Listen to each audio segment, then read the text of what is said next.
All right, welcome back to the Cheerful Sound Man. Today we're going to cover another couple questions.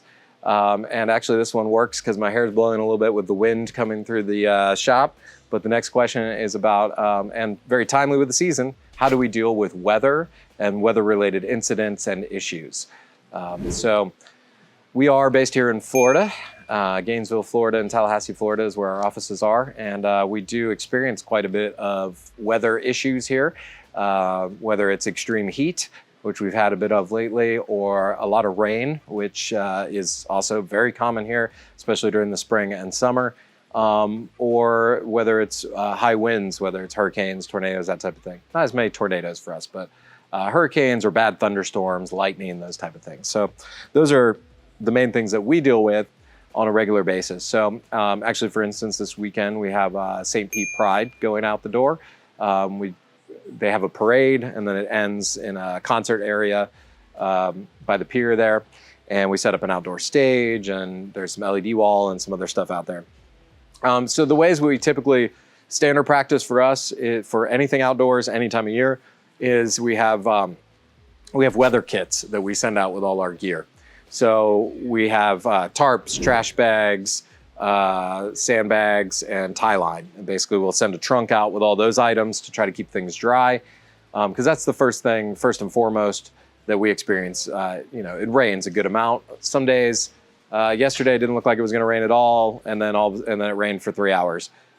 So it really just depends. Weather forecast is not predictable. It makes sense. It's very hot here, and we have an ocean on both sides of us. Your weather issues would be completely dependent on where you are. Colorado experiences completely different weather issues than here.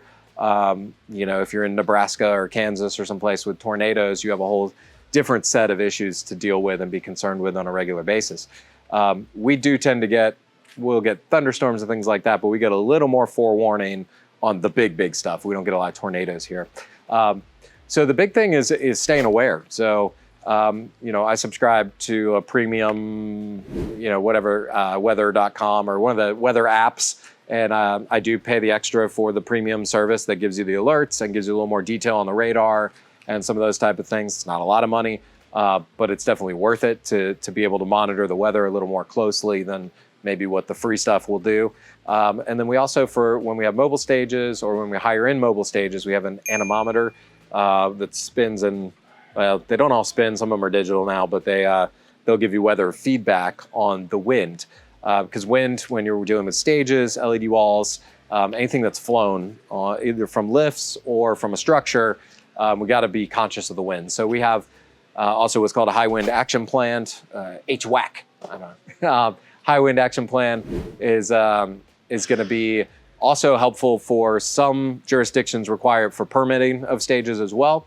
But it's also good just to have available to be able to communicate to your team what the numbers are as far as wind speeds and things like that you're concerned with. So for us, sustained over 15 starts to be kind of the ears perk up. We're not necessarily shutting anything down yet, but we're preparing to possibly bring things in. We're now monitoring and keeping an eye on things.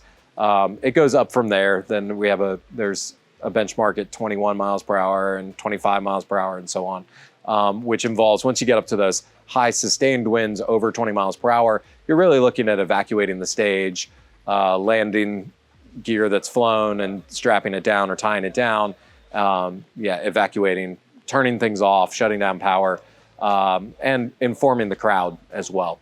While that's typically the job of the promoter to instigate that, we help with that, as well as we leave the PA on for that as well, to be able to announce where to go for shelter, what to do, those type of things. Lightning is a fairly common one as well. So sometimes we have to go on a hold for lightning. If there's lightning within, it's kind of like public pool rules, if you will. So I believe it's 7 miles. If there's lightning within 7 miles, we clear the deck typically. And nobody's working on the deck. Nobody's working on the stage itself. It's usually a time we take a break, we put things away. If it's still a good ways out like that, we'll take that time to then tarp everything, anticipate the weather, trash bag everything, but we'll be quick with it with a sense of urgency. And we'll lower tents down as well, strap them down good, maybe put some cases under them, tie them to it. So it's kind of a big annoying process, but it can save tens of thousands of dollars worth of equipment damage, or even more importantly, injury or loss of life if not done properly with clearing and evacuating areas. We saw that, unfortunately. It's been a while now, probably 10, 15 years, the Indiana State Fair, where they had a big collapse. They tried to hang on as long as they could, made some poor choices to move forward despite some tornadic activity coming through, and then the whole stage dumped over and killed several folks, as well as some stagehands, some riggers that had gone up in the roof to lower things down, as well as some audience members were severely injured. And that actually changed things a lot for our industry, and a lot, very terrible for those folks involved in that situation, but it ended up helping, as oftentimes these accidents do, kind of create some new protocols and better awareness across the industry of high wind action plans and when we should evacuate, and basically, people and life safety over the profits of the event. And that can be a very challenging call. And I empathize and sympathize with the promoters who have to make that call as they're watching the weather. And I've seen promoters make the call that we all thought was right, and then no weather came through at all, and you basically have evacuated or canceled your show, and it's a perfectly sunny, beautiful day. But I've seen the other where they waited too long, and now you've got a terrible situation as far as too many people stuck out in it or not able to get out, not able to get in their vehicles in time. I've never seen, thankfully, any like injuries or deaths or anything like that, but it just makes for a much messier situation. Definitely increases the risk for everybody trying to mass exit at the same time or anything like that. So yeah, those are kind of the big things we look for with weather. And then big ones for us too are LED walls is one of the bigger concerns, and that's because the nature of the LED wall is like my notebook. So if you've got the LED wall here hanging, right, it becomes a big sail. So the wind starts blowing against this surface and it just pushes that, which then when that wind eases up, it swings. So now you've got a big, heavy swinging thing. It's also, since it's a bunch of individual tiles, it also starts flexing and doing this type of stuff as it blows, which then you have the danger of failure and it actually breaking apart and falling. I've seen way too many of these. Thankfully, we haven't had anything like that ourselves. We have had, I will do story time. We have had actually recently, we had a structure up for the collegiate track and field. It was finals, I think it was, that was hosted here at the University of Florida in Gainesville. And we put up our 25 by 25 foot goalpost system, which this is important too, as whenever possible, especially on the bigger scale, you want to use things that are engineered, have stamps, have wind loads, have instructions on how to, what your wind action plan is, which is why we use our applied goalpost structures for things like that. So we have our big 25-foot structure, and it's ballasted down with weight and all that. But we got wind. Maybe getting wind is the wrong way to say that, or maybe it's the right way to say that.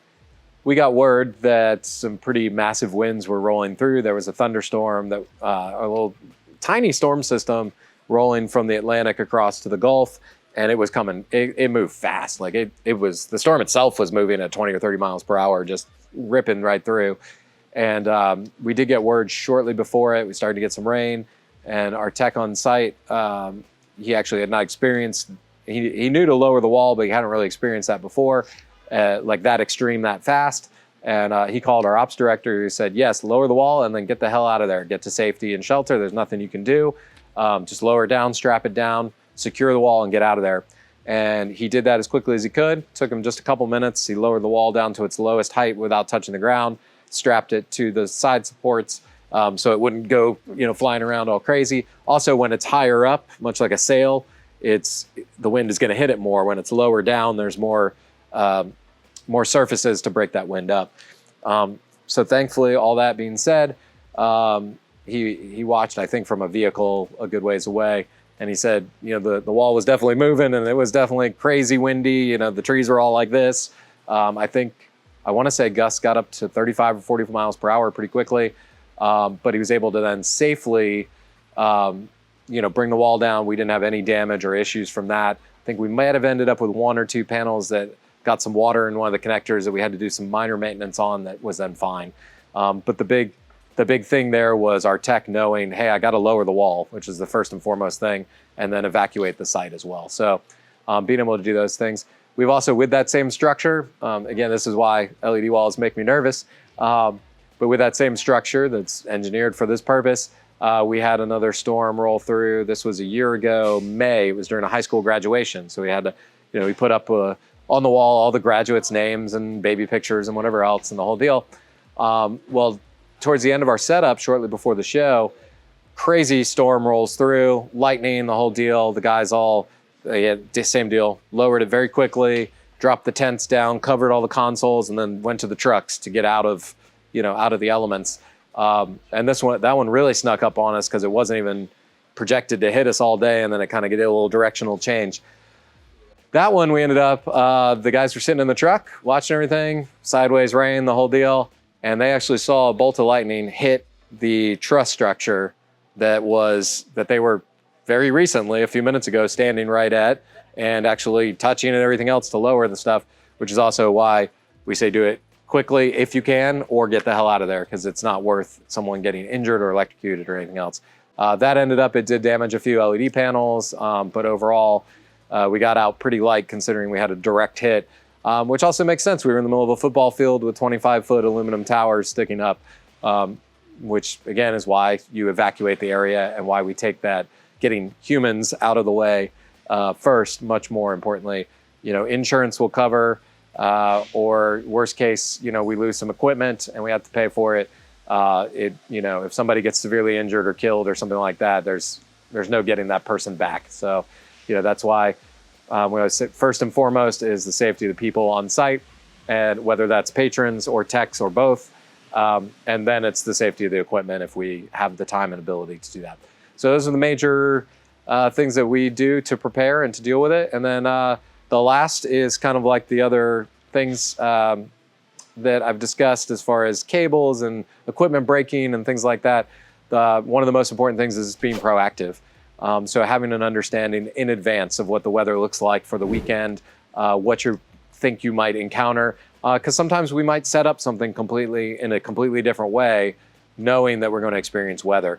We do our events as rain or shine, so we expect rain. We come prepared for rain on outdoor events in Florida. It's likely going to rain. Again, we don't tough it out through lightning and things like that and unsafe conditions, but we will continue to operate with tarps over equipment and things like that. So coming prepared, knowing what we're getting into. Sometimes it's putting some pallets under your subwoofers because it's going to rain and they're going to get wet. Don't want them directly on the ground. There's all sorts of little things like that we do to be proactive.